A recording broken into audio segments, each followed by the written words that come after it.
Right. Well, good morning, good afternoon, or good evening, depending on where you are. My name is Matt, or as some of you know me, Veggie Gardener Matt, and welcome to the In the Garden series. Now, for episode 4 today, I have an accomplished guest that, everyone likely knows about, and if not, then you should consider looking him up. He's an ethnobotanist that studied at Kew Gardens in the UK.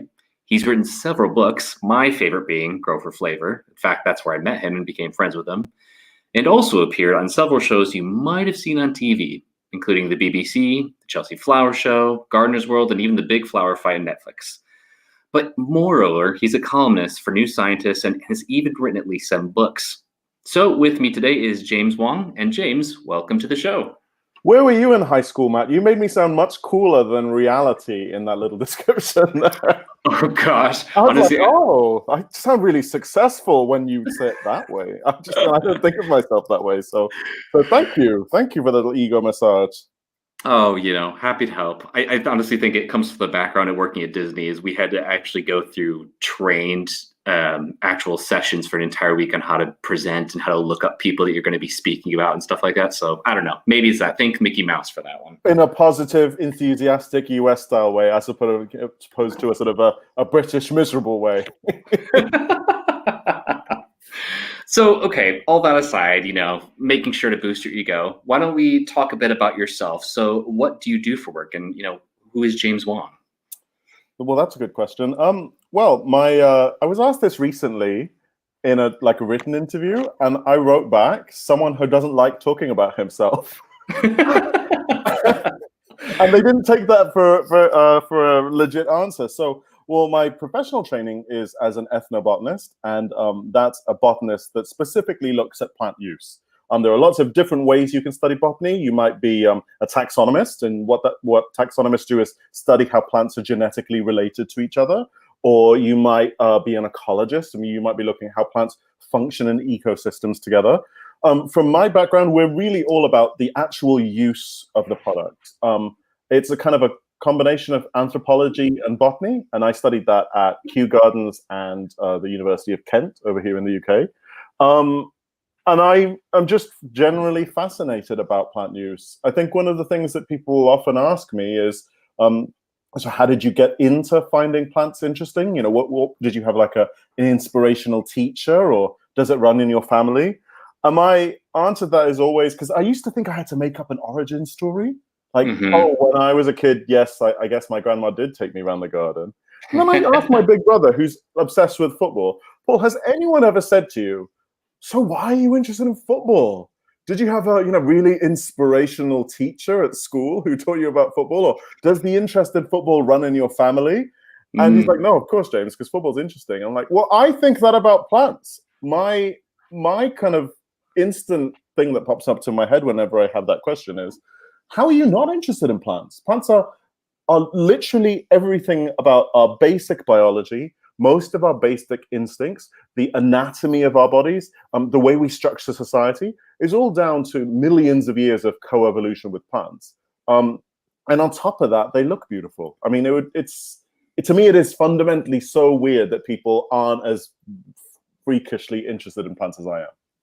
I think this is a point that I've talked about all the time with my partner, is that I think sometimes people have become almost so blithely aware, or they become numb to the fact that actually a lot of what we do every single day, or even with the seasons changing, is actually, and this is probably my point of view, of course, it's biased, is actually centered around plants and food. If you think about it, if you look at things in the US when it comes to Thanksgiving, yes, of course, it's about, we can go into the past about that, about pioneers and stuff.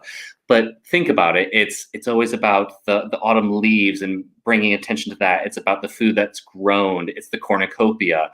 And then if you look at the other seasons that are all around the world, Christmas, we have the holly, the mistletoe that starts to come up. And it's absolutely. It's all around the world. So actually, I couldn't agree with you more. Plants really influence everything we do. And I think it's so interesting that you got into ethnobotany, because truthfully, before meeting you, I didn't even know that even existed. I didn't know what an ethnobotanist was. Yeah, to be honest, before I studied it, neither did I. it's not the coolest or most glamorous job title, but you very rarely see it come up spelt correctly, because I think Microsoft Word corrects ethnobotany for the hyphen. So I'll keep getting people sending me documents that I've written back to myself with my own job title misspelled. And I was like, trust me, I know how you spell it.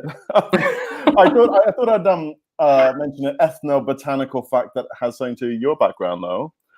So you have a background in the military. This is going to be maybe a little bit tenuous. Go for it. What's the technology, like the night vision technology? Oh, like gosh. the goggles you see in Jurassic Park.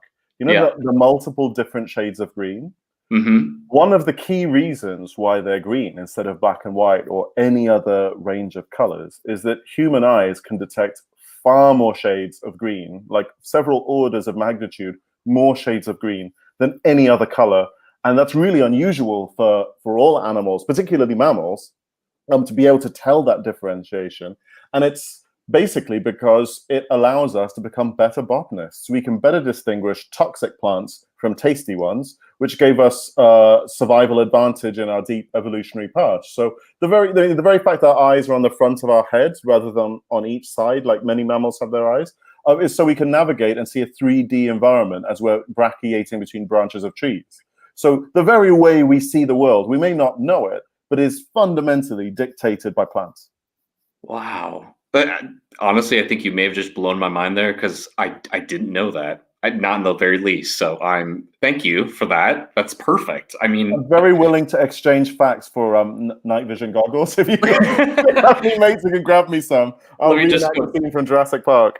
Yeah, let me just go grab some out of my suitcase that's like laying there. You carry those around all the time, don't you? Of course I do. Gorilla cases. I do still have my old uniforms, believe it or not, but they're packed away. So 6 years of being traumatized. I'm kidding. No, it hasn't, but it was fine. So honestly, actually, that introduction to you being an ethnobotanist actually is a terrific transition to kind of my next question. And I think you actually may have already answered it, if I'm honest. Is how did you get into botany, and did you know you wanted to work with your plants your whole life? I know you said that, some people, I'll even admittedly say myself, I remember to this day that I remember growing a plant when I was like, I don't know, 10 years old or something. I distinctly remember my first plant, my first pot, and there was a seedling, and I got excited about it, and it grew and grew and got so big. It was like bigger than the pot itself, but I didn't know what it was, but I didn't care because I was growing something. And I got my mom, I had her come look on the deck, and I was like, oh my gosh, look what I've done, Mom. And she goes, oh. I'm like, oh, what? Like, when are you excited? Look what a 10-year-old has done. She goes, sweetheart, that's a weed. And I'm just like, I was so let down. But looking back at it now, being 33, I go, you know what? Actually, the word weed can be quite a subjective thing, because maybe a weed there, actually, when I think back, it was a dandelion. That's purely functional. That could have been salad lettuce right there. So, well, if dandelions were difficult to grow, everyone would want one. I mean, they're great for pollinators. They have beautiful flowers. They're drought tolerant. They're native. Many people find them interesting for being native, although they're native across very large parts of the world. They're edible. The leaves are basically sold. I saw some at a really fancy farmer's market about a year ago, and they were labeled Italian Tarasacco greens. And I was like, that's interesting. I wonder what Tarasacco means in Italian.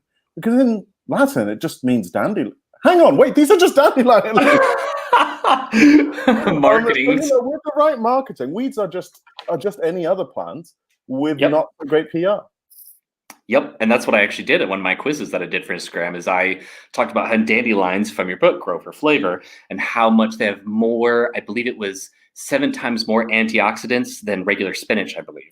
Oh my goodness! Speaking of PR, I definitely owe you a pint after that. I really love the stuff you do on Instagram, by the way. I think it really sort of opens up horticulture and growing around and makes it really accessible. It's not only really visual and fun and it's interesting to look at generally, but you give a lot of good information, and at the same time, I think sometimes Instagram, like I sort of have this love-hate relationship with it, because I think it's such a great way of really democratically sharing information across the whole world, learning from different ideas from different people. But it can sometimes be so glossily perfect that it's just unattainable. And I think it almost can put people off, that, they think that they can't garden unless they have that perfect image. And I'm not using that as a kind of a British way, as a backhanded compliment. But yours is real. It's really authentic. It's beautiful, but it doesn't feel like you spent 4 hours setting up each shot and then putting filters all over it. It just looks really real. Yeah, that's just. I'm sorry.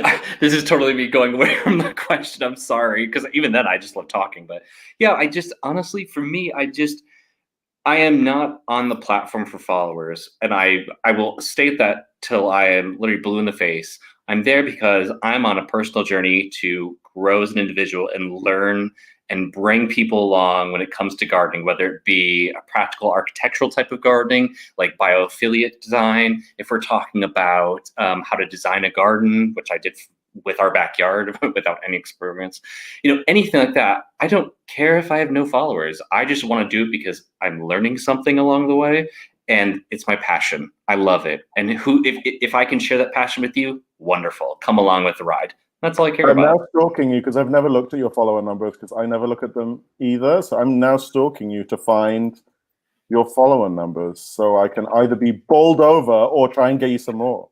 Oh, it's quite low, but again, I don't. We'll fix this. We'll fix this shit. I'll I'll have a call out and maybe we'll come along and learn from you. Oh, you're too sweet. Sorry, Asian people are all about the numbers and the grades. I'm not just resting on stereotypes. Exactly. You got to make sure. I mean, your mom has already criticized you for not growing the right plant. You're basically one step away, Matt. Oh my gosh, I hadn't even thought about that. Oh my gosh. Secretly Asian. I need to look at one of those like 23andMe's and see what percentage is from like over in Asia, and even if it's like 0.1, I'm like, James. That's fine. You're in the club. That's fine. I'm half Welsh as well, so we'll figure out some way, some genetic connection. It'll be cool. Exactly. Right. So the question, I'm sorry. So did you know you wanted to work with plants your whole life? Or do you think that kind of goes back to what we were saying about you're like, well, it's just how it happens sort of thing? Well, so the answer is yes. The short answer is yes. The long, convoluted answer is yeah, because it was second nature. I didn't decide I wanted to work with plants. That's all I want to do with my time. So, I mean, I have made obviously conscious decisions to work with plants. Like I studied ethnobotany.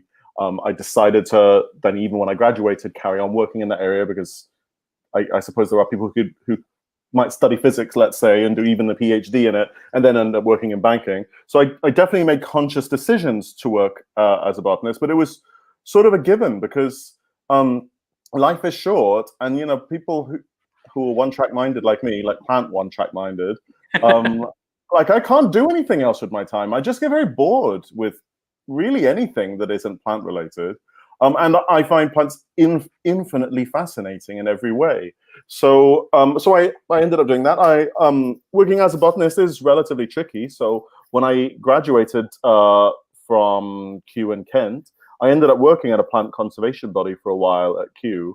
And I think that from then on, like my next job was in media. So I've been working, even though I'm trained as a botanist, I've been working as a TV botanist, I guess, for most of my career, like the vast majority of my career. And the media thing was a little bit unusual because I'm the kind of person that hates being filmed, hates being photographed, as you might be able to tell with my camera off today. But I really like talking about plants. There's that T-shirt, I'm not sure if you've seen it on Instagram, introverted but willing to discuss plants. Oh, I love that shirt. I want it. Yeah, me too. Like I'm loud when I talk about plants and never anywhere else. But I think it's so important that people know about the vital role that plants play in the world today. They are the key to essentially every one of the most crucial issues that faces humanity, from climate change to food insecurity to biodiversity loss. To new diseases and medicines that are coming from plants. 50% of the most commonly prescribed pharmaceutical drugs are still isolated, at least originally, from natural sources, and we're finding new ones all the time. So it's so important that we don't just see them as a fuzzy green backdrop to the natural world, or very often the best case scenario of what people think plants are is pretty objects, like a bunch of flowers sitting on a table. They don't know that that's where our air comes from, or all our food is based. And we need to really have a lot more awareness of that, just not just on an individual level, but as a society as well. So that's why I do what I do. Yeah, you had a question. Was your question about how I actually physically did it as well? Like how I physically started out in botany? What advice would I have? See, perfect memory, because that's exactly what I said. It's like, how'd you get into it? I was like, oh, he'll put it all in the question. I already know it. Yeah, I think I saw that in still. Well, okay, so I'm probably not a great model on how I did it, because when I first graduated, I actually found it very difficult to get a job.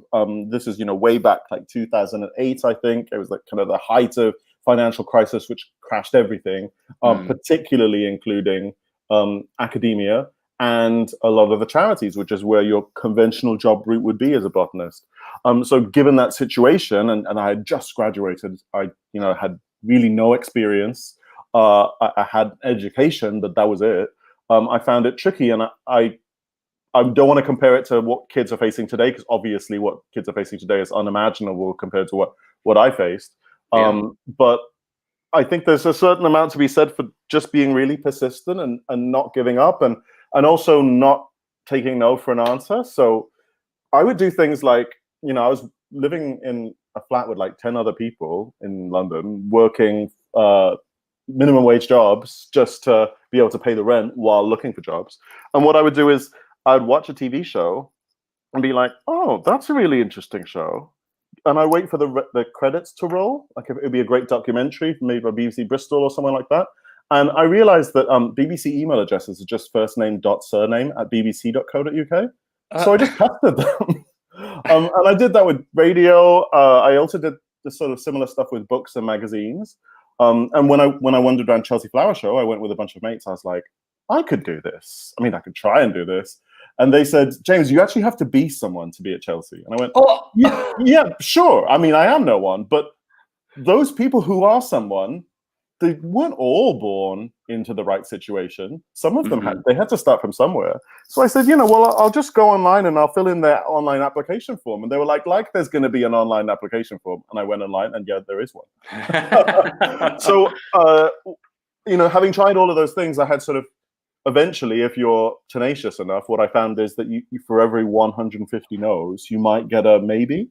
And I guess what I do now is sort of a continuation from that. So I make radio and I write books and I make TV and I go on amazing podcasts like yours. And in recent years, I've been spending a lot more time on things like Instagram, because I grow stuff at home, but I've never really thought of showing it off.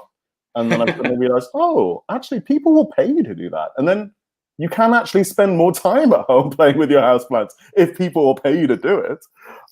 So yeah, I definitely say like the two big things are don't limit your ambition. I think particularly in the UK, we have ambition is often seen as a bad thing. Definitely this is not the case in the States and it's not the case in Asia, but in the UK, it's really seen very often. Like people will use the word ambitious as a put down. I've definitely had, at Chelsea Flower Show, someone to say to me, oh, you're so good at self-promotion. That's British for I hate you. And of course, I didn't get that. I was like, oh, thank you. I will admit, since I've been here, because I've lived in the UK now, it's going to be 8 years as of February. Yeah, I can tell you right now, I can read very easily, and well, I've picked up very well the very subtlety of how British people talk. Because when I first came here, so long. It's crazy because when I first came here and people would say stuff like that, I'd be like, oh, they're being nice, and then they pull me and say like, no, they very subtly insulted you, and I was like, how? And now I can totally understand everything. I have to actually. Who does mean stuff to you, Matt? I can understand me clearly, but like you're like the nicest person ever. What do you do to offend people? Have an opinion apparently and be straight. Apparently, if sometimes I'm a very quite logical person when it comes to things, and I feel like I wish more people were in the nicest way possible in certain aspects of the world. Yeah. And because of that, not many of my emotions, if you will, are present because I just like to rely on what the facts are. And so when I'm relaying that information, I've been told I come across as cold and emotionless. And there's, I'm just saying it to say, I'm like, surely you've got to fit in Britain with that. Cold and Well, emotionless. That's what we do. well, apparently not, but oh well. I still have a job, right? So I guess that's okay. I'm doing something correctly. Yeah, fantastic. I mean, I think that's. I definitely don't want this to come across as patronizing to people who are just graduating or who might be teenagers at the moment, because the world is a very different place to 15 years ago or so when I was graduating. But what I would say is that some of the aspects of that are similar. Don't limit your own ambition. Feel free to go for stuff. And you know what? The worst thing that someone can say to you is no. And Yeah. for every yes I've had, it has been 100, 150, 200 no's. But nothing happens when they say no. And something happens when they say yes. So there's definitely no guarantee of success in any field. But eventually they start adding up. Mm-hmm. No, I couldn't agree more. Honestly, you've said it perfectly there. I mean, that's perfect actually, because I think what we've just answered in those other two questions, and even just our talks, this literally ties in perfectly to what I was going to ask you next, which is kind of, as an ethnobotanist, what type of impact do you believe you actually bring to others? Now we talked about kind of what an ethnobotanist does, but what do you think you, James Wong, what impact do you believe you bring to people? Oh, that's a tricky question. Well, I can say what I would like. I know I've just said that we should not limit ourselves, but I know what I can say what I hope to achieve for people. Whether I'm successful or not at that is for other people to judge. But what I think is so important is our understanding and the connection to the natural world, and that can seem kind of slightly exotic and David Attenborough, understanding what happens in the savannah of Africa, or what happens, when you're rowing up the Amazon. But our understanding of the natural world is really every day. Our understanding about what food contains and how it's grown. So I'm making a new farming series at the moment. And I'm always surprised about how little we know about the really fundamental aspects of life that really support humanity. So my kind of hope is that, when I was 13, I watched David Attenborough's Private Life of Plants. 1994 it came out. Okay, this is before a lot of your listeners were born. But for me, I was always interested in plants, but I thought plants were just gardening. I didn't know that you could actually do it as a job. And when I saw him doing some kind of time-lapse imagery that made plants look like animals and revealing where plants were from in the world, and I did this growing up in Southeast Asia. And I had no idea when I was watching the amazing pitcher plants in the rainforest. I was like, wow, where are those? And then the next day I saw some at the bus stop at school, and I had never noticed them before. Even as a plant mad kid, I was just like, wow, we have those here? And it took someone from the other side of the world to really translate that. So if I could, I'm obviously not comparing myself to Attenborough, because, you might as well be comparing myself to Mother Teresa. He's sort of saintly and superhuman. No. But if I could do 1% of what he does, and be able to do that doing something I love, then yeah, that would be a life worth lived, I reckon. I honestly, it's pretty spot on. I think I'm right along there with you as well, because I mean, yeah, I do gardening for my own personal journey and learning and continue to grow. But really, at the end of the day, actually, what I want to do is provide for others from a food side, teach and educate people on, oh, this is actually edible. You probably didn't even know that. Like a very simple one that I think people may not know is the leaves on a calendula. While it's not perfect, it can be a substitute for saffron when you're cooking. And Yeah. I want people to see that and go, oh, and get really excited and then pass that on to their friend. I don't even care if they didn't say, Matt told me about that. I don't care. I just want them to think, oh, what else about plants can I learn about that's really exciting as well? I want them to get that, because at the end of the day, as we've said in our other questions, I think our entire lives revolve around plants, whether we want to admit it or not. So the way I kind of think about plants as an ethnobotanist is, imagine you're walking around a supermarket, and you can't read any of the labels, and you've never been to a supermarket. You'll just be walking past shelves and shelves of things that look beautiful. They're colorful and they have little designs on them, and it might be a lovely place to walk. But that, I think, is how a lot of people who don't have a good knowledge of botanical literacy might see the world, and they might see plants as just being pretty. But once you know what's in the objects, it suddenly becomes more fascinating. I realize that I have an unusual interest in supermarkets. Like wherever I go in the world, I have to go to supermarkets. It might have to be maybe a little bit me-centric, but I love walking around them because you learn so much about culture. You learn so much about food. There is just something inherently fascinating, to me at least, about supermarkets. And imagine that you didn't know what was in the objects. You didn't know they were useful. You didn't know that they told cultural or historical stories. You would still think of them as beautiful, but you would be missing out on so much. It'd be like going on a date with a cardboard cutout. You still have a nice view, but it's nice to have chat back. Well, it's true, though. I mean, actually, that's an excellent point you just brought up about, I mean, let's say I went over to Singapore, right? And let's say I don't speak the language. Yes, I can look in their supermarkets and see really pretty labels and such and not know what it is. But actually, I could argue that actually just looking at the aisle tells a lot about their culture and their history alone. Yeah. Because it's things like something is down to the color of the labels, the way things are put on, like the nutritional information for talking about what's contained in it. I mean, pictures on it. It could be a whole bunch of things about culture or a subculture that if we just knew a bit more about, as we said with plants, it would open up this whole door of like learning that hopefully people would suddenly feel like this passion about and want to understand.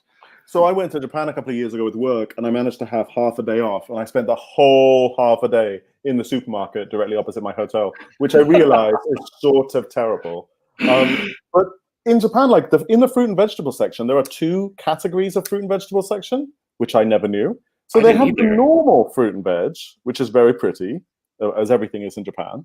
And then they have the gift fruit and veg. Oh, yes. I've heard about that. Everything in the normal section, but like infinitely more perfect, has been selected to be perfect. And, you know, eye-watering prices. They sell fruit and veg like you'd sell whiskey, or, you know, or like fancy hampers. And they're sold specifically as gifts, high-status gifts for people. So like little things like that, even in the fruit and veg section, there's a large section that would be probably, I don't know, about 10 times the average size of where you would find herbs in the UK. And it was exclusively of garnishes. And they have every possible thing you could, not even meant to be eaten, but things like orchid flowers or Japanese maple leaves. All absolutely immaculate, and it's just to decorate your dishes with. Well, honestly, actually, it's so good that you brought this up, and I love that we're just talking about this. I can go on and on. Because I was watching a documentary about this exact thing and how in Japanese culture, it's very much when it comes to gifting sort of fruit, it's a big deal. It's a sign of respect and everything like that. But the most fascinating one is I was watching a documentary about the melon or the honeydew farmers, the melons that they have, and they're considered a luxury item, and how just one of them, like right now, I think the record price for 2019 was auctioned at $45,000, which is about 37,000 pounds, I believe. Which, you know, that would be unfounded over here in the UK. You would never spend that much on something like that. But over there, again, this is where it comes to the culture of how things are and why they are. And if you look at the amount of work and dedication those gardeners or farmers put into their fruits and everything, you go, actually, maybe it is worth. I mean, I wouldn't spend that much personally, but I think it makes total sense why they do it. It's a culture. Yeah, so funnily enough, I have been to Japan and filmed that exact story, the Yubari melon, in the ex-coal mining town of Yubari, where there's nothing else. Like the ex-coal mining town is shut down. It's basically like the equivalent of a coal mining town in Wales. Everything shut down in the 70s and 80s. And this Yubari melon has really taken over and saved the town. And they do sell for, you know, crazy amounts of money, and they look like they're 3D printed. They're just so unbelievably beautiful. And then I ate one. I'm like to say that I did not pay for it. It was part of the show. And it just tastes like any other melon. And for me, from a very Western point of view, I guess, I just assume for every extra unit of money you're paying, you would get an extra unit of flavor almost. Like it would be more tasty in some way. And when I explained that to the people I was with, they were like, no, this is just about the image of giving someone something beautiful. You can eat it too, but it's not about eating it. And then when you see that, you suddenly realize the preconceptions that you might have. One of the people I was interviewing is someone called a fruit and vegetable sommelier. And it took me ages to get the correct translation. And I was just asking him like 5,000 million questions. And so basically, a fruit and vegetable sommelier is something that's a standard thing in Japan. Like, you can do a degree in it. And there are thousands of accredited fruit and vegetable sommeliers, and they work in things like hospitals and schools and universities, really consulting on the selection and serving and storing of fruit and veg. And I thought of that as the most bizarre thing in the face of the planet. And then I think that we have that just for gone off grape juice. Oh my gosh, you're right. I didn't think about that. Have it for everything else. Oh, honestly, as you were saying that, you should have seen me. My mouth was actually kind of like wide open because I'm like, oh, sign me up. That sounds fancy. I want that title. So do I. So do I. And then you suddenly think, well, is it like, because in Japan, maybe they'll have 20 or 30 different varieties of strawberries that are all in different shapes and sizes and colors in different seasons, eaten for different things. Like, the appreciation of strawberries is immense. And we can only really understand that, I suppose, through wine, or through, maybe if you're a hipster, maybe coffee varieties. And even then, it's considered quite pretentious. Whereas in Japan, it's not considered. It's just an everyday part of life and their appreciation of food and nature. And there's just something really inspirational about that. And I think it also, I would never have thought that if I hadn't been. And it really made me question my own assumptions. So I think that's the amazing thing about being an ethnobotanist. Like, culture is forever teaching you stuff. The second you think you kind of have a grasp on it, it surprises you. And plants do that too. So if you've got a fascination with both, like, you're constantly going to be finding things that just make your neurons fire up, like the 4th of July, just with lots of exciting things. So there's definitely worse jobs to have. Exactly. I mean, this goes back and ties into what we talked about, is just, it comes down to culture, and it's going out, it's exploring, it's learning, it's expanding your horizons. Because, I mean, we always have time and room to learn. So why not go do it, learn it, enjoy it, embrace it. So I want to go to a Japanese supermarket with you now. How are we going to fix that? Well, I mean, I do. Well, okay. I took 3 semesters of Japanese. By no means am I perfect. So it's not perfect, but at least I know some, and I can read hiragana and some katakana and some kanji. Yeah. How do I only know this now? Well, this is where, let's see, when I was 18 until kind of presently, 15, I had been struggling with trying to find what it is my passion is and what I want to do with my life. So at first I thought that I want to be an interpreter. So I've studied at least 8 years of French. I took 3 semesters Japanese, and then I added a whole bunch of other things like Spanish and Russian and sign language, and the list goes on, and German. And then I remember taking the test to become an interpreter, and they're like, you don't have qualifying scores. I'm like, right, this isn't for me. And I jumped back and forth between so many different careers. Like, if you looked at my CV, you'd be like, cool, you're a well-rounded person, but what do you do well? So eventually, here I am currently working in travel, which is, again, not my passion. But while I'm doing this, I'm allowing myself and giving myself permission and time to explore this passion of plants, because I know it's been deeply rooted in my past. Oh, no, I'm hiding already. Can you do puns like that in Japanese? Oh, geez, no. It's very limited. I promise you. You'd be like, oh, not as impressive as thought. Hey, if I knew about this pre-pandemic, I would have manipulated you into taking me to Japan and being my just at least translator. I need to know vegetable facts, damn it. Well, we'll see what you have to do. I do want to visit Japan. It's on my bucket list, that's for sure. So okay, cool. Well, I'm signed up. Oh, good. Okay, I'm going to be talking to my partner now. We're going, and he can come along too. Perfect. Okay, that's fine. That's fine, as long as he doesn't get in the way while I'm asking about why they've got so many different colored tomatoes or some random occurrence. Right. So let's get a little bit more in depth here about James. So now I'm curious, and don't worry if you don't want to answer these, because I'm sure it's not always comfortable, but tell us one of maybe your proudest moments as a botanist, and what is your hardest or worst moments? Oh, proudest moment. So this is the tricky thing. I think I know this is going to sound potentially very arrogant, but I think I'm a little bit too hard on myself. So that the times that when other people might say were proud achievements, or like expect me to think I was proud about them, I did not think that. I was just like maybe relieved that it didn't go badly. So I've certainly designed for Chelsea Flower Show before a couple of times, which is kind of the Olympics of horticulture, or like the Oscars of horticulture. So I've designed there a few times, and I've got a couple of gold medals. And someone asked me, "Oh, were you thrilled?" And I was like, "No, I was just relieved I didn't get anything worse." Yeah. I went there wanting one.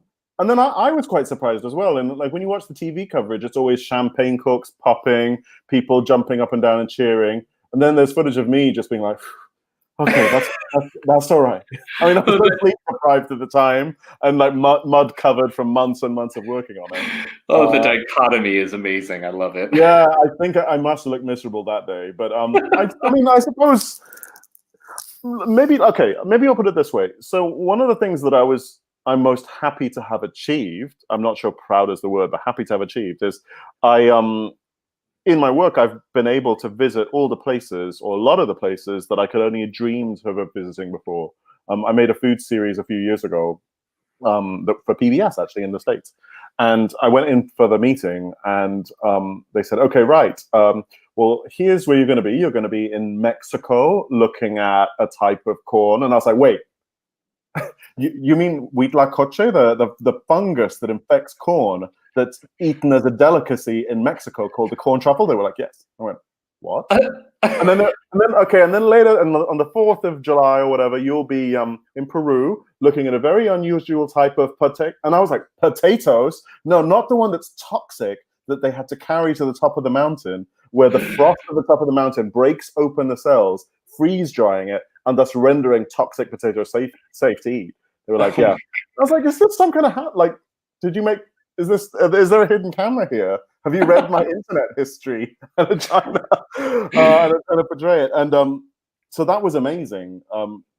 The sheer ability to go to all these incredible places and learn about things that at least I find fascinating. So yeah, I suppose in a way that series is my proudest thing. It was certainly the thing that I was so excited about. I barely could believe it was real, because when I went into it, they just told me that they were going to tell me about a series idea. I was like, so you think I've signed up? Because what's it called? Because they had a calendar out that they were showing me on a whiteboard of where I would be. I hadn't even heard anything about this series name. So I was like, well, I think you've decided that I can't possibly say no to this. Yeah. So that was, I mean, that was definitely a high point, like career and life-wise in general. And when it comes to like low stuff, I haven't really had that many disastrous things in my life. I've been very privileged that way. I think one of the things, so someone asked me a similar question the other day. So when I was growing up, I was obsessed with gardening and horticulture and plants in general. And one of my big heroes growing up in Southeast Asia was this guy called Michael White. So he was a Australian landscape architect that moved to Bali in the 1970s. And he essentially popularized the Balinese garden style all over the world. And when I was growing up in Singapore, the only type of horticulture was Western horticulture. And when I say Western, basically British. Right. So it was, rose gardens. Even the Singapore Botanic Garden had a floral clock and a maze and, formal hedging. It was all like cut and paste out of a Surrey country estate, recreated in the tropics where, roses don't flower. They just died from horrible diseases. But they still had a rose garden because you had to have one. And this guy really changed that. We started realizing that our own native plants and our own tropical plants could be amazing. So I had like every one of his books. I was like, one day I'm going to meet this guy. And I did a talk for a series of garden designers in London on tropical gardens. And I was like, okay, it sounds fun. I'll go. And when I turned up on the day, I found out he was in the lineup. So like basically my whole brain exploded. Like, I was like, I don't know what teenagers are into. Are they still into Justin Bieber? Oh, no, maybe. they're probably not. okay, my youth cultural references aren't great, but basically he was like the pop star of my life, like when I was a teenager. You know, other people would have had posters of like their favorite teen idol up. I had pictures of his gardens on my wall. And I love it. I went in and I did my talk. It was about Singaporean horticulture and botanic gardens. And then his was directly after. So I was like, I had my notes out. I was all ready. And his talk, which was not on Singapore, like started out all about Singapore and like quite scathingly. And I was like, okay, doesn't like Singapore. That's cool. And then he adopted this like Ching Chong accent and looked at me while doing it through the whole thing. No. In front of like 200, 300 people. And they're not like, the worst thing is it wasn't even a Singaporean accent. It was just the generic, like, oh, this one's so difficult, like the worst racist accent. And it was so overt, like, because his topic was not my topic. I don't know what, like, if something about Singapore Botanic Gardens facts ticked him off. Oh my gosh. Yeah, and it was in front of so many people and no one said anything, including me. I didn't know what to say because I couldn't like process that it was actually happening. I was watching like this isn't reality, right? And no one said anything after it. Like no one applauded or anything, but there was just kind of stony British silence. And like to me, it wasn't so much that there was racism that I experienced. It was who it was coming from that was a big deal to me. And it wasn't even so much that no one sort of questioned it. It was the fact that like some person that I thought was almost like a fictional character, it's like the Queen or David Attenborough letting you down. It's like you can't be a real person and also terrible. Wow. So I mean, I suppose that in terms of disappointment, is a pretty low point. Yeah. Wow. I honestly, I had no idea. That must have been honestly really shocking. I probably would have done the same thing, just kind of sitting there going, and kind of was that panic heat that's happening. But I think everyone was in a really similar situation. I say that no one said anything. I didn't say anything, and it was because it was so overt. It wasn't. He's Australian, right? So he didn't do the British understatement or backhandedness. It was just out there, and he obviously felt very comfortable to say that. He felt that it was a perfectly acceptable thing to say, and he wouldn't be challenged, which he wasn't. In that, and this wasn't a long time ago. This is probably like 3 or 4 years ago. Right. So yeah. Well, and that actually, again, this is a perfect segue. I think you're just reading my mind from what I'm seeing on my end, but you're so organized. You sent me all these questions when I didn't read them. Well, you're doing perfectly, I'm sure. So this question, and they may be two separate things, and I don't want you to feel like you have to go in depth about this, or even if it is the current one, but from me kind of watching all the things you do on your Instagram stuff, obviously, who doesn't want to make one of those amazing bowls with all the plants inside, or have a pitcher plant that's on the side of a pot? Like all those things are amazing. But then you switch gears a bit and you'll notice on Twitter, you're still talking about your passion for plants and, ethnobotany and stuff like that. But then it's really surprising is when there's the talk about, I guess, and this goes to my question, is if there are any struggles or difficulties that you regularly deal with in your career field. Now, again, you don't have to talk about the one I'm referring to, but I wonder if that's the biggest or one of your regular struggles that you deal with is kind of the racism when it comes to gardening, I guess. Yeah, so well, I think so. Firstly, Twitter and Instagram are very, very different media. Like you can post, one is a visual one and one is text-based. And I think the text-based one lends itself more to ideas. It's much more difficult to convey an idea rather than an object on Instagram. So I talk about different things. I talk much more scientifically on Twitter or about what's happening to my life. And I'll talk about things I've made or places I've been on Instagram. And yeah, recently, I think a lot more people have become a lot more open on how they talk about their experience of race. And I can absolutely get how it's boring to listen to. Like, I find it boring to experience, let alone having to hear someone else's experience, which is irrelevant to my life on it. So for a long time, I never used to say anything. So like when the experience I just mentioned happened, I didn't say anything. And I almost felt like embarrassed to talk about it because you're sort of stirring the pot and might make people feel uncomfortable. And I think in recent years, one of the things I realized is that actually you have to talk about that kind of thing. If you want things to change for other people, you have to talk about that. And the reason why we have the privileges today that we have, and the world has become more equal for so many people, is precisely because people that came before us they weren't complacent. They didn't go for the easy option. They didn't say, oh, well, this obviously isn't racist because it's a friend of mine. Or they didn't say, oh, well, it's racist, but it's okay because I don't want to kind of ruin my career chances. I think that it's important to talk about it when it does happen. And what I would say is in horticulture, it does happen really very frequently. I would say that all the nicest people in the world are gardeners, but not necessarily all gardeners are the nicest people in the world. I think we still have a lot of issues to deal with in that area. And, you know, it can be challenging to talk about. It can be quite dull to talk about. But we also should do that. We have an obligation to do that. And that's exactly it. And that's why we have this platform, is because I'll be honest, from an ignorant standpoint, you know, I join Instagram and, you know, I have these posts and everything's all happy-go-lucky. And, you know, gardeners are typically, and I say this very generalized, they're typically very nice people that generally want to help each other and give. And they're just, you know, that's what you think is lovey-dovey. Yeah. But actually, I think it's important and excellent that you brought up the fact that this is happening. And to be fair, maybe the wool is pulled over my eyes. Maybe I didn't even notice this. And this is really good because from my standpoint, and why I do these kind of in the garden episode, is to learn about stuff, open my eyes to this. Not necessarily that, oh, racism, bad, blah, blah, because obviously that's not good, but it's to be aware of the fact that this is more common than I even knew about, or it is happening. And so I'm not sitting there going ignorantly, yeah, everything's perfect. No, there's no racism. Well, actually, there is. So it's great that you are talking about it. This is perfect. I remember when I used to live in Ecuador, and I had a lot of friends from around the world who also ended up living in the same town as me.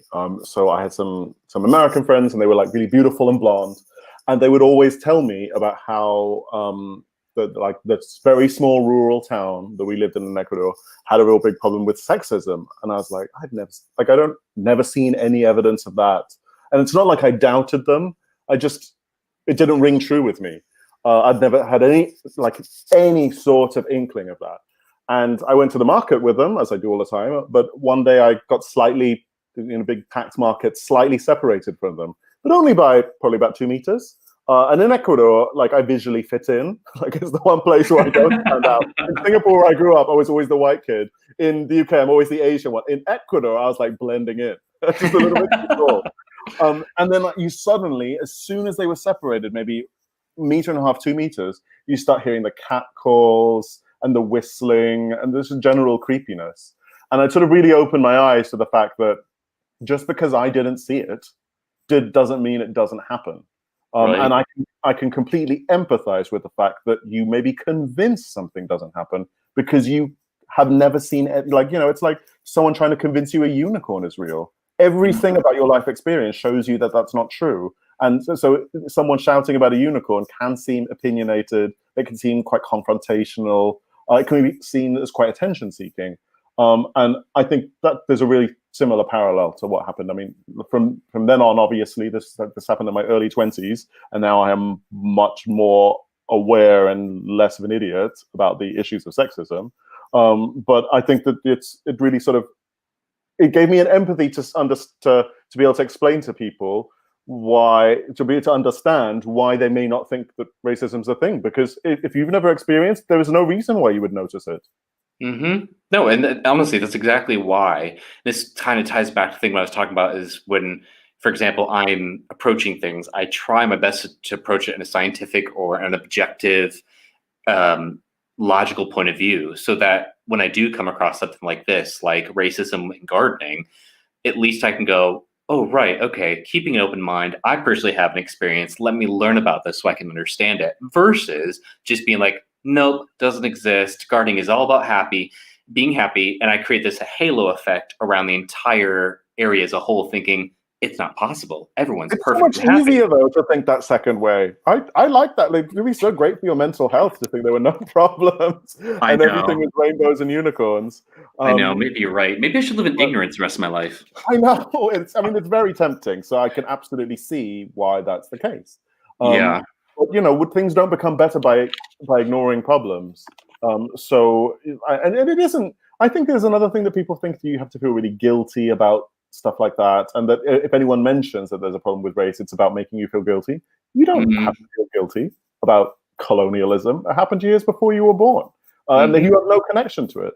But there's a difference between feeling guilty about something and then recognizing that it exists or it Yes. existed. So I think it's quite liberating, I think, in some ways, although it's stressful to think about when it's happening. The idea that, like, it's a problem for everyone all over the world, and we just have to sort of acknowledge that it's okay to know that that's happening. Perfectly said right there. That wrapped that question up perfectly. Well done. You're way too nice. You're clearly not on Twitter. So this is really good. So let's take what we just talked about with the kind of the two platforms when it comes to Instagram, and we talk about Twitter and how they're different. So just from my own experience of listening to your interviews, and let's focus specifically on Instagram. Like, you talk about and show these amazing pictures of how you have this love for rare and exotic plants, which honestly, I don't even know. Admittedly, I don't know enough about exotic plants to really be able to talk about them. But even just seeing you sharing information from all your trips and research and such in Asia is enough for me to go, ooh, maybe I could try to grow there. Ooh, let me learn more about that.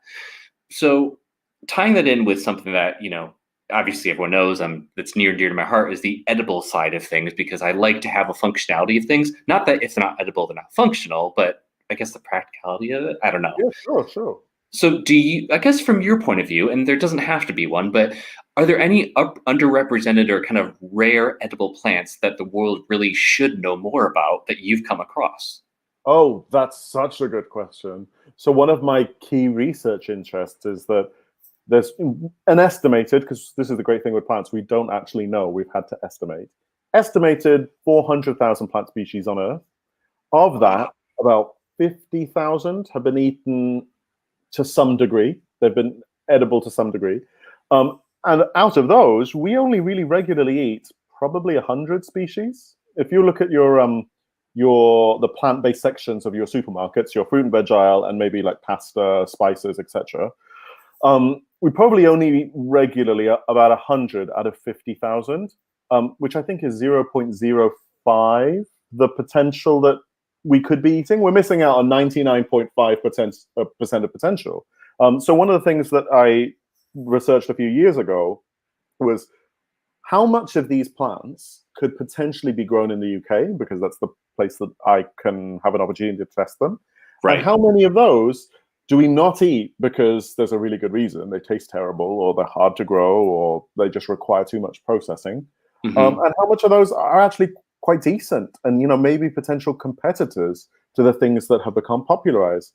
And so I did this big trial with the RHS, and I tested out loads and loads of plants.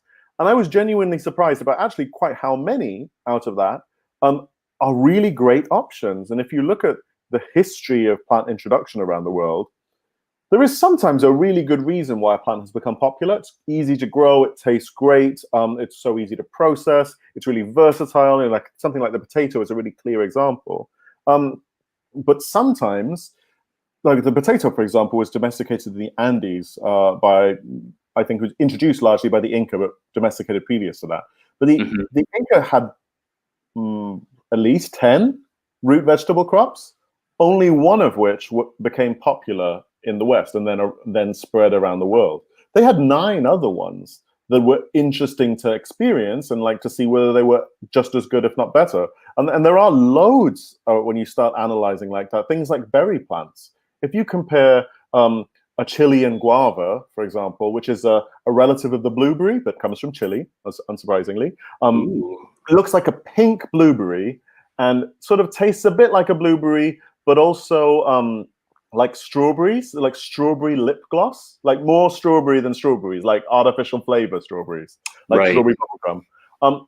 that is so much easier to grow than a blueberry, was domesticated before the blueberry, was popular. Queen Victoria's favorite fruit was this Chilean guava. It was grown on huge plantations in the southwest of the UK, and then basically disappeared during the First World War. We started abandoning a lot of the more niche varieties of things, and was sort of never seen of again. That is so much easier to grow than a blueberry. Tastes better, is more unusual, is more exotic. It's super heavy. It provides a lot of crops, so it's high yielding. It has scented flowers. It's evergreen. It looks a little bit like box, the hedging plant, except it doesn't get box blight, the terrible disease that affects it in the UK. So it's super easy to grow. It ticks like every box, but for whatever historical fluky reason, has never really been popularized. So I found that whole process. I mean, admittedly, there were lots of things that didn't make the list. There were lots of things that, I sprouted into a plant really quickly and I had high hopes for, but either tasted terrible or then subsequently didn't grow that well, or tasted probably good depending on cultural context. So for me, that was like, no way. And definitely no way to the average British person. I think you have to have grown up with this to find it interesting. Lots of really bitter things. But Chilean guava is easy sell. I can't believe that they're not more popular. Yeah, I feel like, and I say this because I can't remember, my memory can be a bit shoddy. I feel like the last time I went to a garden center, which was only 8 hours ago, something like that. I'm not even joking either. Literally, I got up, I was like, can we go to the garden center? And we absolutely did. I can't believe you've beaten my record. I was like, I absolutely have been to one like more recently than you. No. It's honestly my favorite thing to do in the week. I'm like, oh, it's Saturday, time to go to the garden center and get a coffee. Like, that is my thing. I'm like, and I'm looking for what's the new stuff. They have new house plants. They have new plants for the seeds for me to grow. I can't tell you how many seeds I have right now. And I'm like, what's your favorite garden center? Well, I have limited choice, if I'm honest. I'm literally limited where I am now between Dobby's and Scottsdale's, and that's okay. It. And so I stick with Dobby's simply because I get that little bit of a discount with a membership. You better believe I signed up for one. But I like their. I like their. Totally are secretly Asian, Matt. Like, you've got the mom. You've got all of the background. Oh, 100% discount.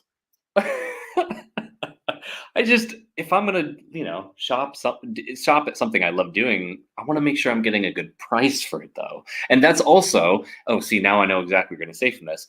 So one of my posts I did, and I'm sorry I'm going off on a tangent. One of my posts I did, in my experiment from a scientific approach, was this entire year, I only focused, or I added an extra layer of my gardening, which was to weigh and count every single piece of edible item that I did this year, because I wanted to prove and just show to people that, yes, this apple may have saved me 99p.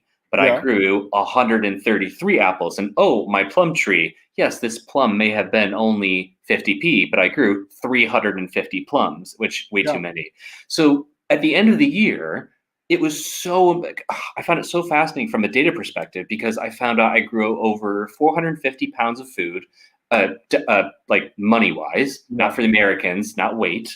It ended up weighing a total of 77 kilograms, which that's quite heavy. I don't know what that is in pounds, if I'm honest, weight.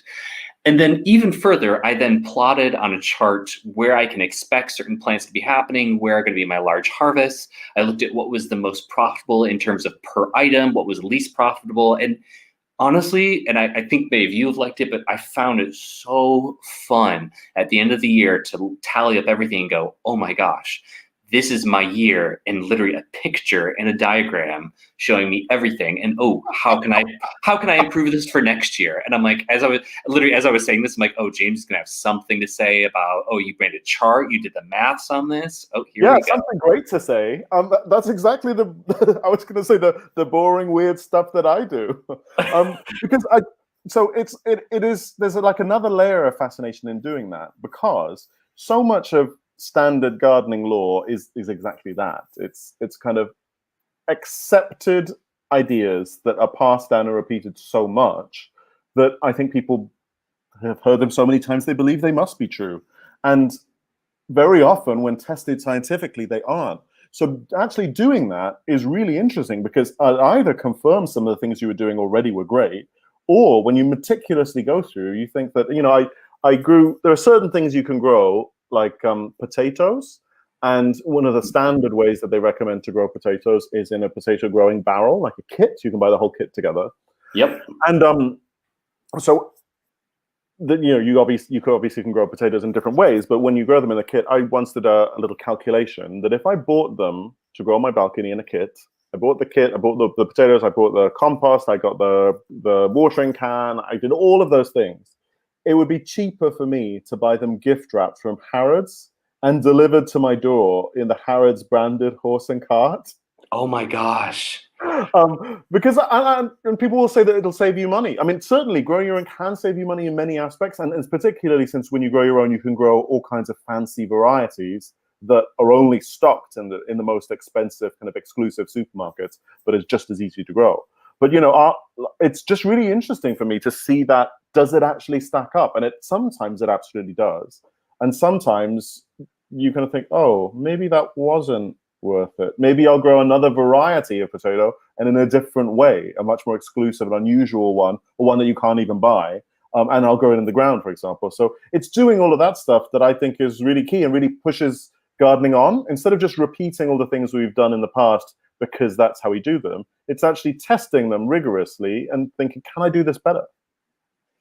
Honestly, that literally perfect. I want to echo what you just said there about it's kind of breaking down those preconceived conceptions that we have or thoughts about how things are. Like, oh, if I grew all this, I saved all this money, and that's it. And they don't, explore that any further.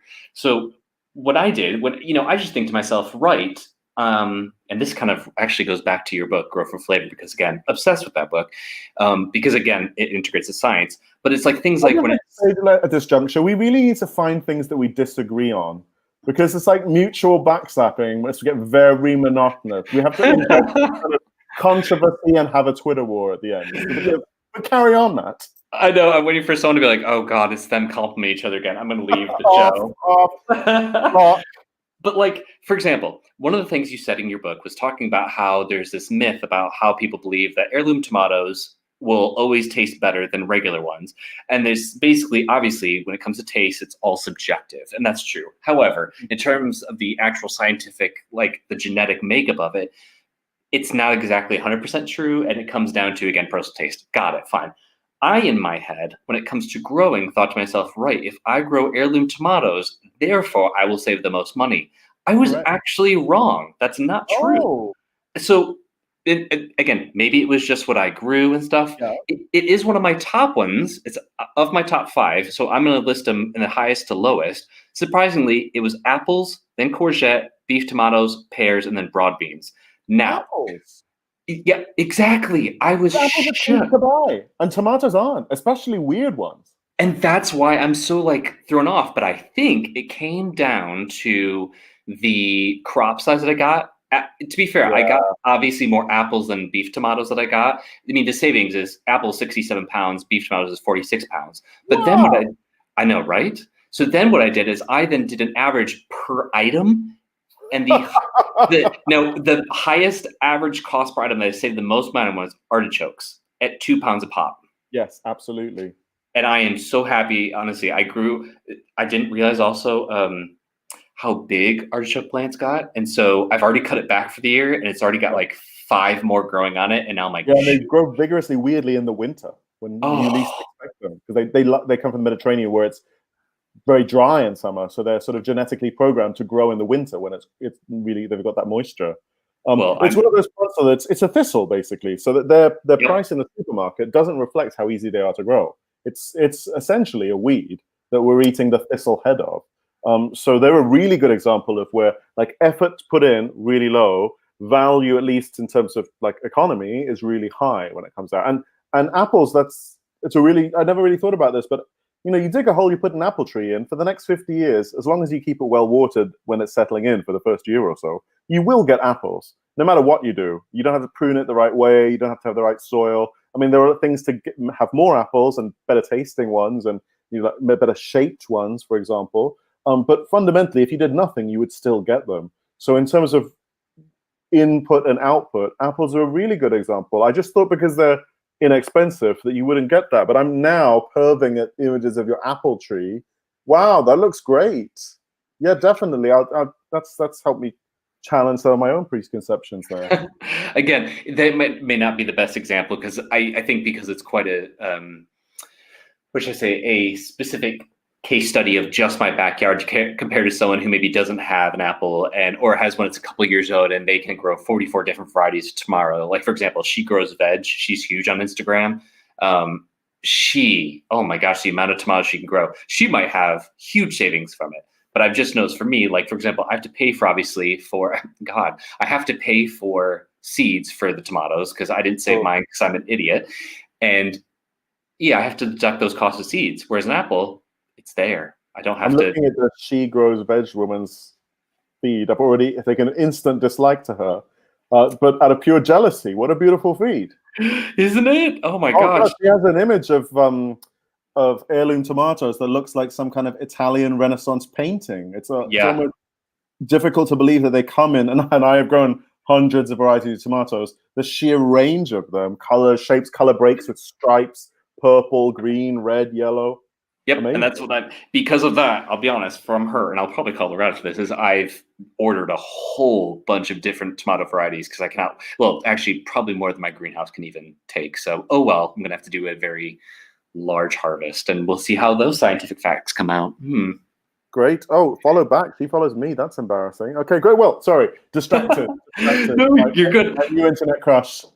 No, you're good. I'm so sorry. This is going longer than an hour. I hope I'm just having so much fun discussing this. So hopefully the next questions can, pique your interest, but also at the same time still get you on time for any type of dinner that you have. So Matt, we can't have beer in person. So this is the very pale excuse. I have coffee. That's all I have here.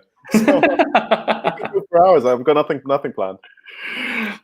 Right. So let's go back. Who started this conversation let me do that again. Sorry, I was drinking coffee. Most of the people who started this conversation have almost certainly turned off because we've just been too nice to each other. I think we definitely need to find a fighting point. I don't know if I have any, because remember, I'm all exploring. I want to learn from you, and I can't even claim to be an expert because I couldn't do that because you have years of experience. But that doesn't mean, and I fully believe that just because someone has years of experience doesn't mean they're perfect and they know everything. Everyone can learn something. We have different experiences, though. Exactly. There is this idea that if you've been doing gardening for a long time, you're somehow going to be more of an expert than other people, but you don't have the same experiences. It's like cooking. Sure, okay, I bet you, Gordon Ramsay is a much better cook than me at some things, but if you see him make chili crab, like national dish of Singapore, that's not chili crab. There's something else that's probably delicious, but it's absolutely not chili crab. So I think there's sometimes quite a lot of hierarchy in horticulture, and people feel like you're either a legit expert or you're not. If I told you the number of times that people in horticulture have not called me a proper gardener, said you're not a proper gardener, I'm like, well, that's great, because who wants to be a proper one? Everyone has their own experiences, and that's how you learn stuff. I learn stuff from you all the time. Well, exactly. And that's also keeping an open mind to learning and not saying, oh, I know everything. It's like, well, no, you could learn something.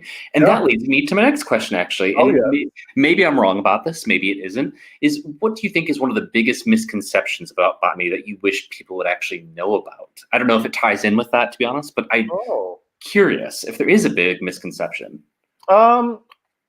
I don't think people think enough about botany to have misconceptions about it. I don't think anyone really knows about botany. I think gardening, people might think about more or might have stronger feelings about.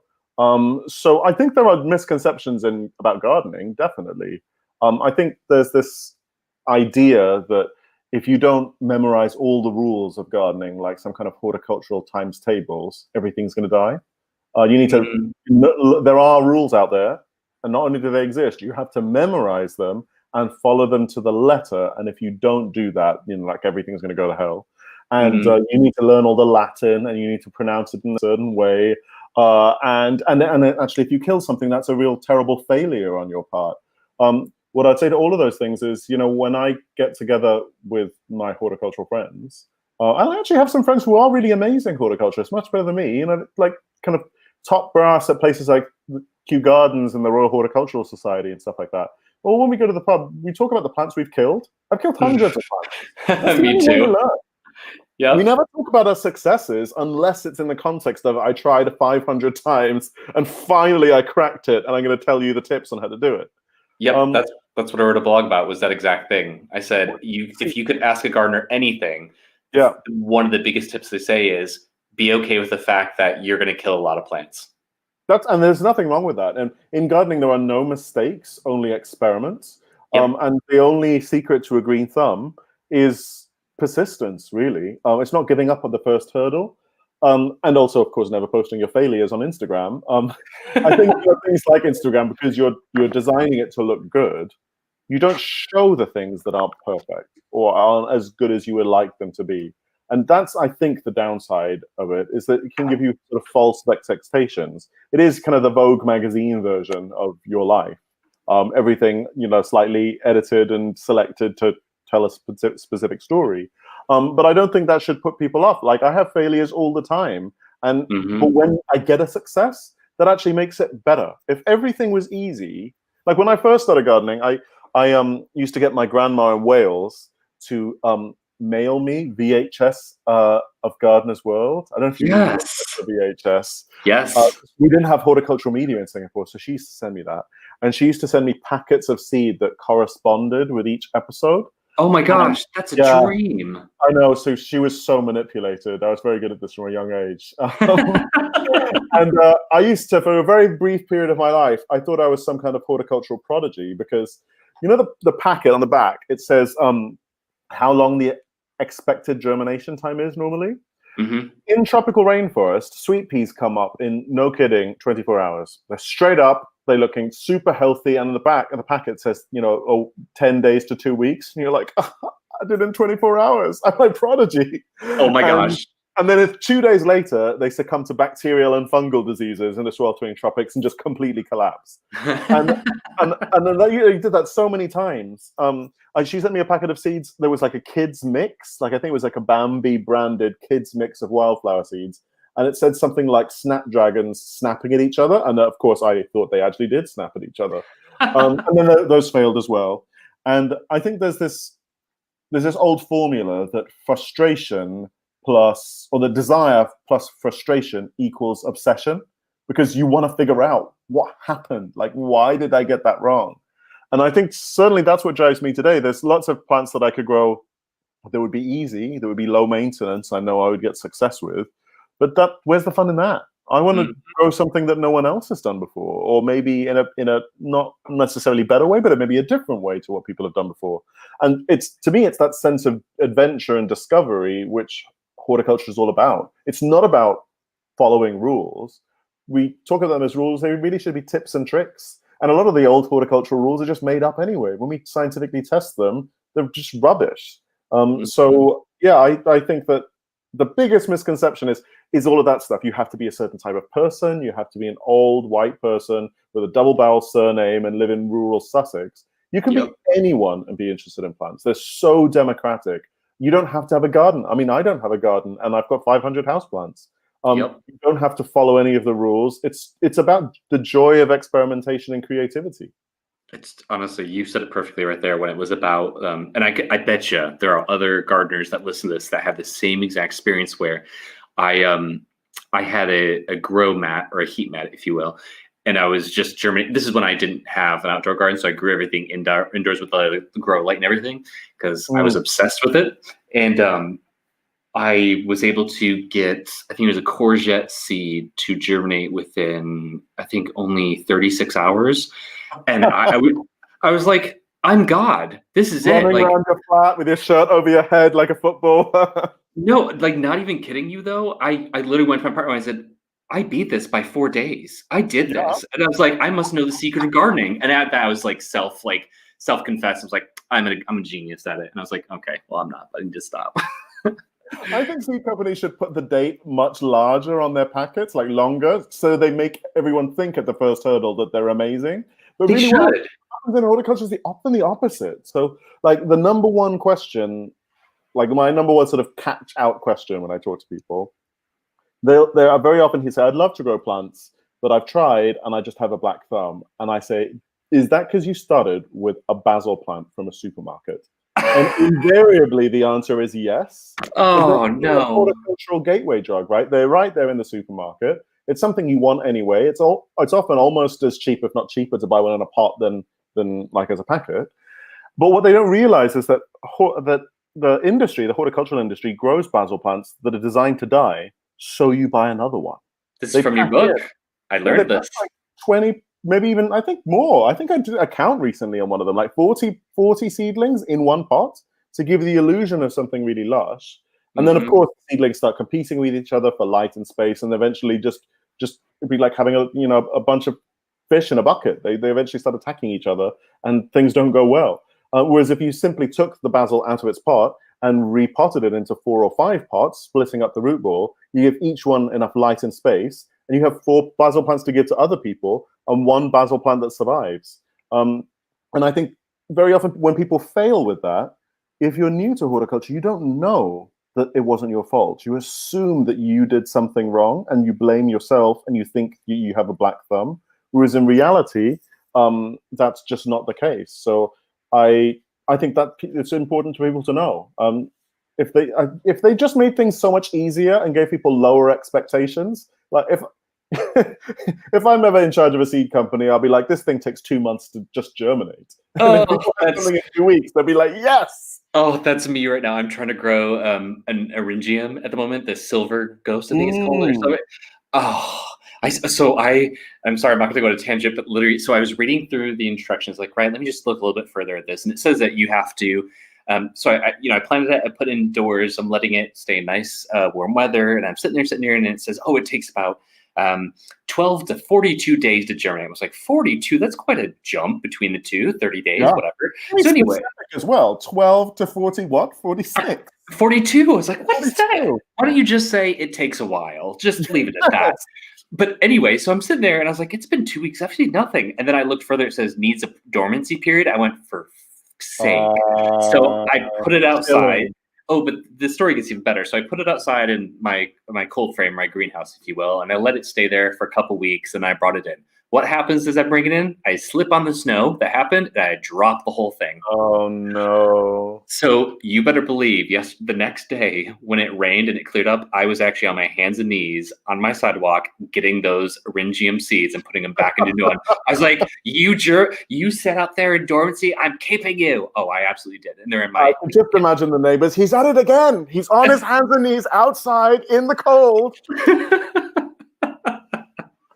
Fellas, come and look at this. So yeah, if it doesn't germinate, it's okay. It's all right. It's all failing. It's all learning, as we said. So I want to know about. I'm sorry. I know you're supposed to ask the questions, but I'm going through a post of yours, February 21st, 2018. Yeah. What's with your avocado seed obsession? Because I see a windowsill with at least 3 pots with probably about I'm going to say 5 or 6 plants, and then another enormous one, probably about chest high. What's with all these avocados? So I love avocados, and it's not just a generation like, oh, you're a millennial, you love it. No, I just generally love the health benefits, and I like the taste of it, and so on and so forth. And I like guacamole, even though that includes coriander, which you absolutely hate, and genetically is determined, which again, learned that one with that gene. And I just love them. So I thought, well, wait a minute. Again, this is the practicality side of me. I went, why don't I just grow my own? I'll have my own avocados that I can do. Little did I know that it's going to take like 15 years for it to potentially produce a fruit even then. And even at that point, you need to have sufficient space for it to even grow to that sort of height. But I was like, I don't care. I'm going to, prove people wrong. I'm going to do this. I was on a mission, clearly. So I tried a few avocado pits and it didn't work at all. You put the 3 toothpicks on it, you put it over the water, put it half full, and I waited for weeks, sometimes months, didn't work. And I was like, no, I know there's a way to do this. And then I found out a way that I didn't see was being posted anywhere, which was you take the pit, I then misted or made a piece of paper towel wet. I put that in a paper towel. Then, this is the part that everyone seems to miss, is I then put it in my refrigerator for 1 week. It's to simulate the feeling, basically simulate. Oh. Yeah, it stratifies it, I believe is the word. Yeah, it simulates winter. So what happens is in a lot of plant species is that there are timers set in, chemical timers set into the inside of the seed, which become disabled once they've experienced a certain number of hours of cold. Yes, exactly. So exactly what you said. I knew, and I didn't know that. So I was like, right, I'm going to do that. So I did that for the first time, and then I was like, right, here's to hoping. It's been a week. I'm going to put it back in the water, and it worked. I went, wait a minute. So I again approached this from a scientific kind of hypothesis thing. I thought, right, if it worked on this one, let me try this again with another one to see if this is the correct way of doing it. And it worked. I went, okay, no, this is maybe just luck. Maybe I'm getting 2 for 2. And I just kept going and going. And so I ended up having 4 plants. And I went, oh my gosh, I've discovered the secret. I swear to And they're God. so healthy, like really bushy and like perfect looking. Yeah. And I just honestly, every time I've ever seen someone grow an avocado pit, I go, oh my gosh, stop what you're doing. I can tell you the secret to it. It'll work. And it worked. You have to kill me now. You've told me the secret. Well, the funny thing is someone on Instagram said, I've tried this. I think it's, I'm so sorry, I forgot the name wrong. I think it was Scrapyard Gardens. Oh gosh, they're going to kill me. Anyway, so she's like, oh, I've been doing this 13 times. It hasn't worked. And I was like, try this. Lo and behold, 2 weeks later, she goes, oh my gosh, he taught me the secret. And she then spread it to her friends. I'm like, perfect. This is why I'm into gardening. Get that joy, that happiness. Now spread it with your friends. Yeah, well, it makes sense because people think about avocados as very tropical, but they're really not. They're Mediterranean sort of cloud forest, subtropical. I can't think of the right description, but they're much less tropical than than many people imagine. They come from the highlands in places in Central America, for example, and like around my area in central London, where it admittedly has a mild climate for the rest of the UK, there are loads of avocado trees. And I think what must happen, because they're never in fancy parks or gardens, they're usually in council estates. I think what happens is people have grown them from seed as a curiosity.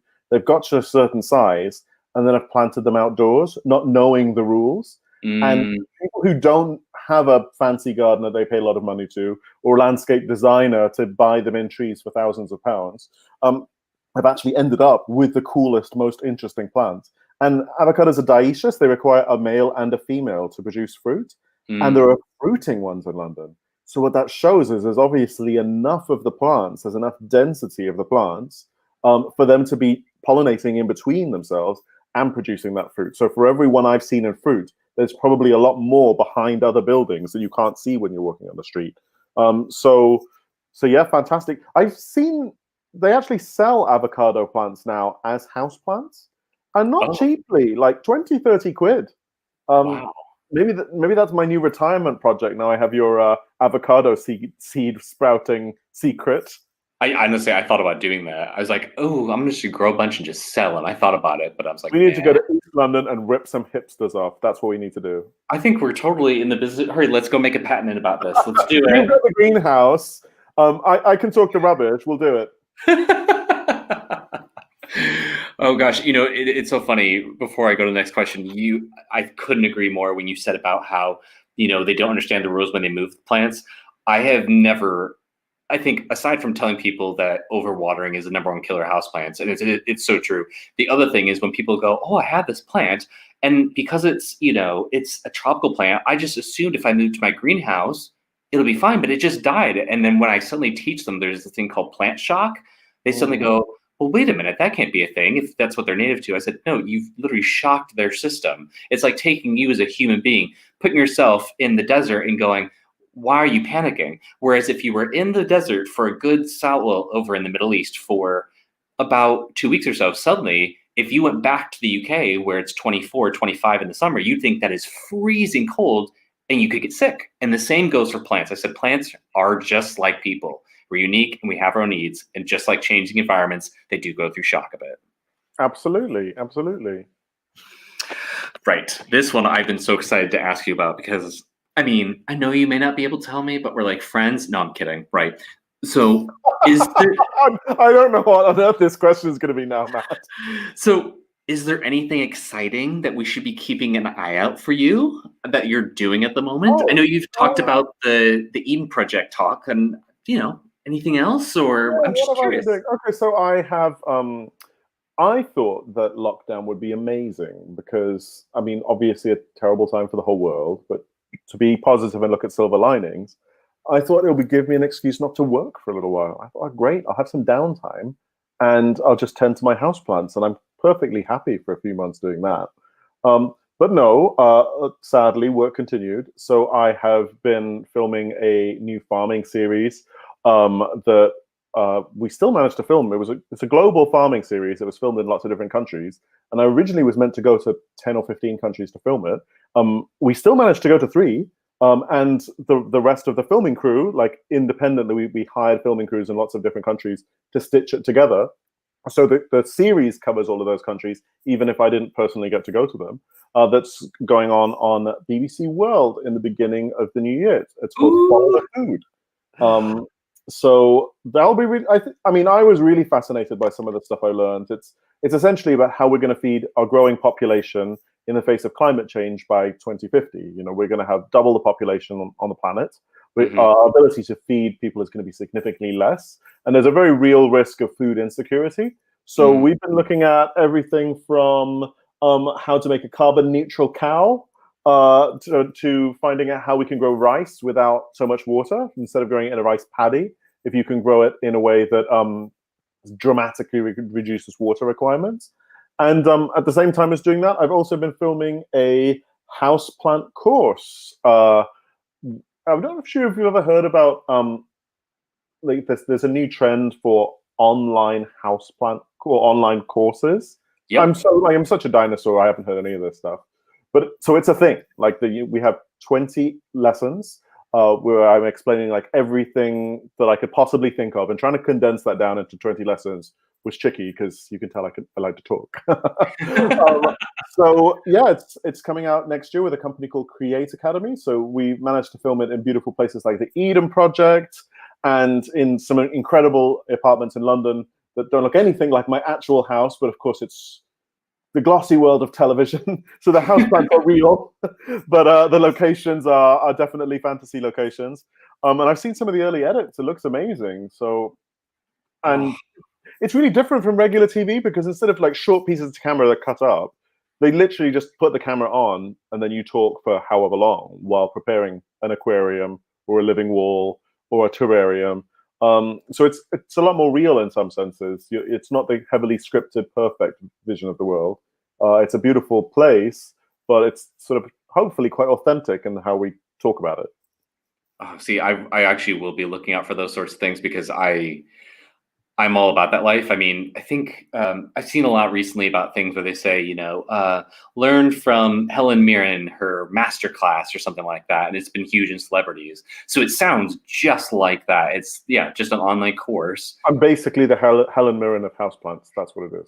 Can we make that thing? Like that should be the new title. James Wong, Ethnobotanist, and the Helen Mirren of houseplants.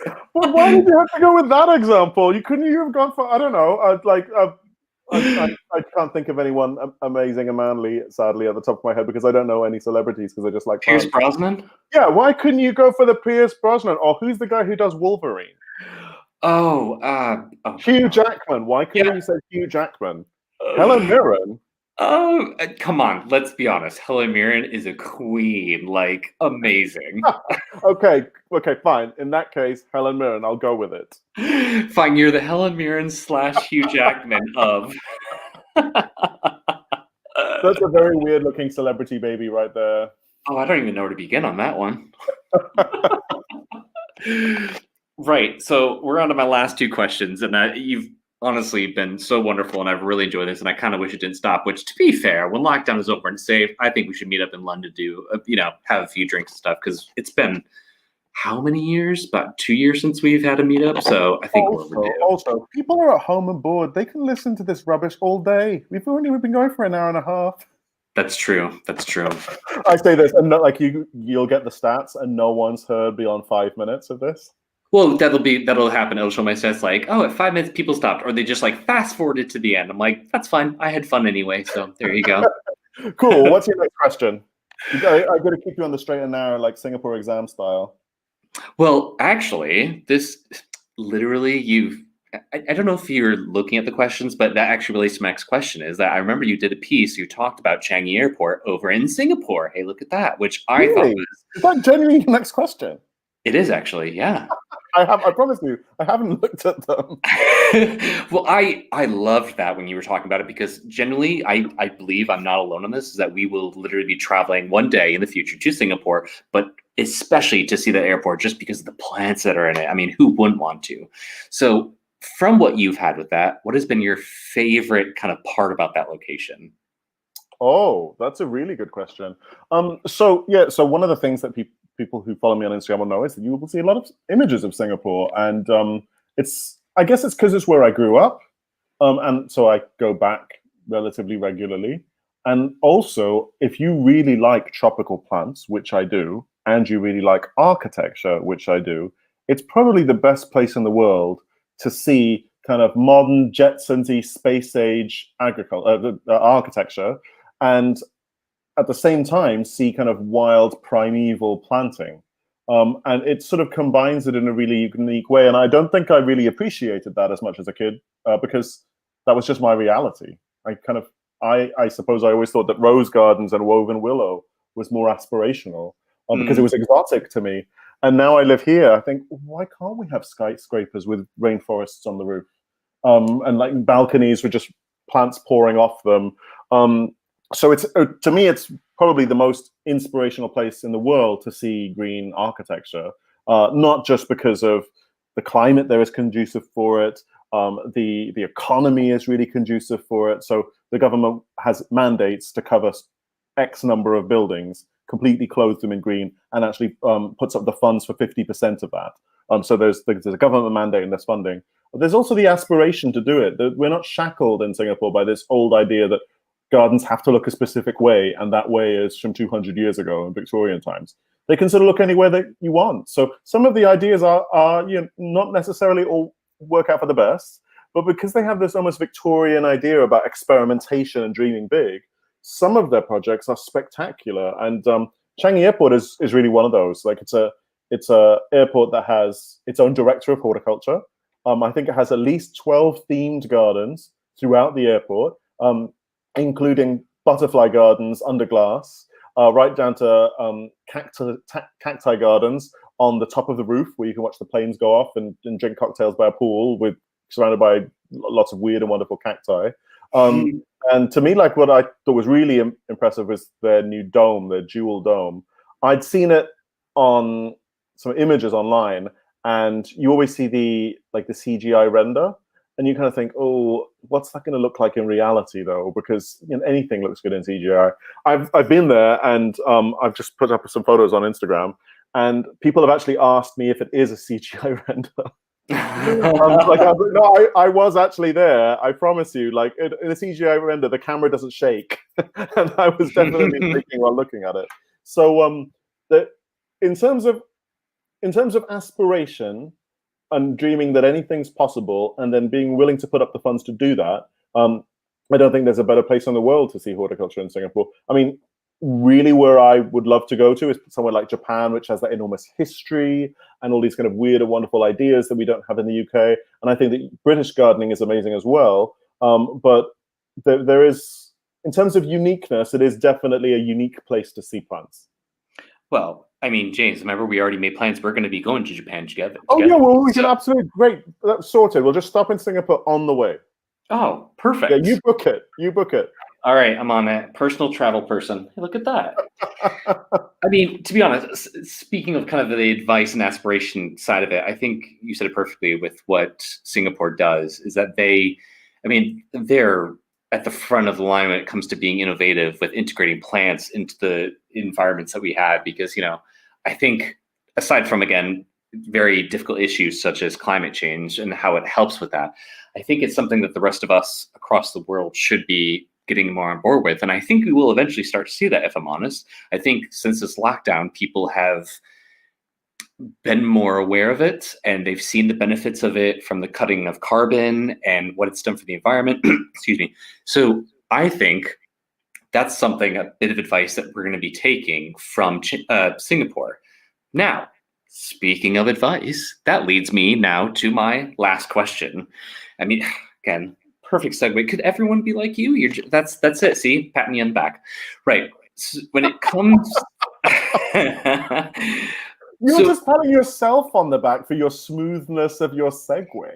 You caught me, fine. I'm not going to do that for you. You're quite capable of doing that for yourself because you just did. Well, actually, my question, I'm not even going to say is my last question, because actually I'm going to give it to our the person on Instagram his name is Spicy Mustache. His question is exactly mine, so I might as well just say this is his question because he did, which was, what would you recommend kind of to start a career into gardening? My exact question was, what's the biggest piece of advice for gardeners at skill levels? But it's practically the same exact idea. So I guess for him, what would you recommend for someone who wants to really get into gardening? That's such a difficult question, and I'm not trying to be evasive about it. It's just that there are so many different ways to get into horticulture. The great thing about horticulture, unlike traditional occupations where there is a really set career path, like if you're a lawyer or a doctor, there are really clear steps into it. Horticulture is known for attracting people from lots and lots of different backgrounds. There are many people in horticulture, I'd say a good third, maybe even 50%, for whom it's a second career. They've started out in banking, or they've started out in acting, or wherever they've come from, and they end up in horticulture. So there isn't a clear path. What I would say is that I'm a big believer in education and formal education. So I think that that's really a great way to set up a kind of a foundation, and maybe not even necessarily from the lesson plans and the actual, like, the hard aspects of education, but just from being surrounded by other people who are also learning at the same time. I definitely think that, so I did 2 degrees, and I definitely think that I learned as much from my course mates as I did from the course itself in that process. So if you're looking for courses, the RHS has a range of courses, the Royal Horticultural Society, and they're sort of the gold standard of it. You can also study horticulture at Kew Gardens, which is where I studied, but I studied ethnobotany, not horticulture. But you can absolutely do horticulture there, which is, again, one of the best places in the world. So I'm not so, my understanding of horticultural education outside the UK isn't great. But what I do know is that in the UK, those are some of the best, and they are regarded internationally as some of the best places to study horticulture. But it isn't necessarily the only way. There are plenty of people who are just incredible at horticulture. Some of the people who are the best horticulturists I know didn't study it in a formal sense, but I think it definitely helps. It really gives you a leg up, and who wouldn't want that? So Kew and the RHS are the first places I'd look at a starting point.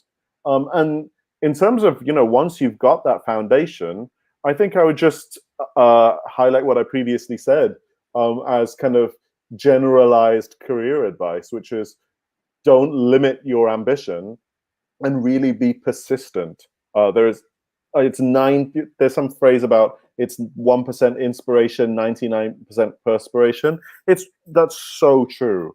It's all about, not giving up, and it's not only about not giving up, it's about not giving up before you've even started. So not limiting yourself, and then once you give it a go, really try hard at it, keep going. Well, yeah, I mean, when you said about how, you've learned almost more not being on the educational side from practical experience, that's exactly what has actually happened for me. Because for me, yeah, I've looked online, I've read articles, I've looked at videos on how to do gardening for this or how to grow that. But actually, when I think about it, I've learned more, or a lot, from my own partner's mother. Oh, really? She's been garden. She has a huge garden, which I would love to bring you to come and see. 'Cause she grows varieties. It's just you'd think she's a landscape architect in some way, because she just has this really lovely kind of. It's a mix between kind of modern contemporary, but also English cottage kind of garden. Okay, It's interesting really mix. nice, and so I learned from her. The first thing I do after I say, how you doing? I said, so tell me about your garden. What's going on with that? What are you growing? Tell me how did you deal with this variety? Oh, how did you deal with these pests? Because for me, it's all about the knowledge from someone else who has done it before or has different experiences than me. And maybe, for example, she has a really tough time with growing carrots because her soil isn't sandy enough. Whereas me, I have an excellent time. And that's what we found out and I told her, go get a type of a soil mix that is actually more sandy, and you'll have a much better luck. And she goes, oh, I hadn't thought about that. And I'm giving her kind of some of the knowledge I've honestly seen on Instagram or from going at YouTube. So we kind of help each other out in that sort of way. It's that symbiotic bond that we didn't even know we had. So Yeah, so I think the key with growing certain vegetables is to tap into like the uber geeks who grow vegetables for size. They're admittedly not growing the vegetables to taste of anything. They're breeding and growing them just to compete on the sheer scale. And although that's not something I would ever want to do, I find it fascinating, but it's just not my cup of tea. I find that if you look into those areas of horticulture, you can actually learn things that you can translate, but basic tips and tricks that you can translate into stuff that is relevant for you. So one of the things, if you're trying to grow the world's longest carrot, is they grow them in drain pipes. So they turn a drain pipe on its side, because I think these carrots can be, well over a meter and a half long, and they fill it with sand, and then they plant the single carrot seed on the top of this drain pipe, and it grows all the way down. So when they go to exhibit it for show, they just cut open the drain pipe, and they can pull, not even pull the carrot out, just open it up and reveal the length of the carrot without breaking the tip off. And, oh my gosh. I wouldn't do that extreme, but the idea that you can sow carrots in 100% sand absolutely works and gives you really good results. Carrots don't really require that much fertilizer. They just require a very open growing media, so their roots don't start to fork or break off. They like it kind of nice and open. So yeah, that's a really good tip that I got from them. I didn't do the whole thing, but I went halfway and I learned a lot. Oh my God. You've actually blown my mind, because I've always wondered when I've seen those carrots that they present at their shows, I go, how in the heck do they have land that goes that deep? Yeah, or if they have a pot? Oh my gosh. I want to. I mean, it really is like almost witchcraft what they do, and it's just down to being incredibly innovative and really lateral thinking. And that is definitely something that you don't learn like at uni or college. There are no courses in that. This is people experimenting. And some of the tips and tricks they have, you're just like, that's such a simple idea. And I'm not going to do it the full way, but I could learn bits and translate them to my life from what you're doing. Exactly. Well, I mean, I don't think I'm going to do that, but I like the idea and I might experiment it in some way. So that was definitely awesome to learn. Maybe I'll go into what they do, present something on a show. I mean, I'd fail, but hey, worth a try. I'll watch it. I appreciate you might be the only one watching, though. Everyone's like, hashtag Matt. I appreciate it. Well, James, I want to thank you. I know we've gone and waffled about for honestly an hour and 41 minutes, but to be fair, I don't actually consider it waffling. I consider this, I could talk for hours and upon hours about anything gardening. It gives me life. I don't know if it does the same for you. Maybe I'm going to guess yes on that one just because of what we're talking about. You need to ask, really. But it's honestly, and I know you're going to cringe at this, but it's really been an honor, and it's been such a joy being able to do this after kind of talking about it and organizing it with you. And for everyone else that is listening, this is the last In the Garden series just for the year, and we'll continue on starting next year. But again, want to thank James so much for joining us. I hope everyone has had a really good time listening. If you've made it this far, congratulations. Learning, and maybe you've kind of learned something different from this. If you don't already do it, make sure to follow James Wong. He's at Botany Geek. You can find him pretty much everywhere, right? Twitter, Instagram, Facebook. Well, Facebook's private, isn't it? I think. Yeah, so it's like, no, I think it's just you that's on that. Instagram and Twitter, absolutely. And I try and post as often as I can on there. Very different content on each of the platforms. But yeah, I'm looking forward to 2021 when we can have a proper chat with beer and hopefully make a little bit more sense with that happening. Absolutely. And maybe if you're feeling ballsy, we might do, who knows, a selfie. Oh, no, it's kidding. I wouldn't put that pressure on you. We're going to break the internet like, whoa, there you go. No. The first time I've actually taken, do you know, I have taken 2 selfies before. 2 selfies. Ooh, so no third time lucky. It's not happening. Perfect. Well, thanks so much again. I know it's gone on by 8 o'clock, so I will let you get on with probably having a bit of supper or anything. So thank you again. I hope you have a really good night. And thank you to everyone that has listened. And I hope you have a great evening. Thanks, everyone. Thanks, Matt. Thanks, James. Thanks, everyone. All right, Bye. bye.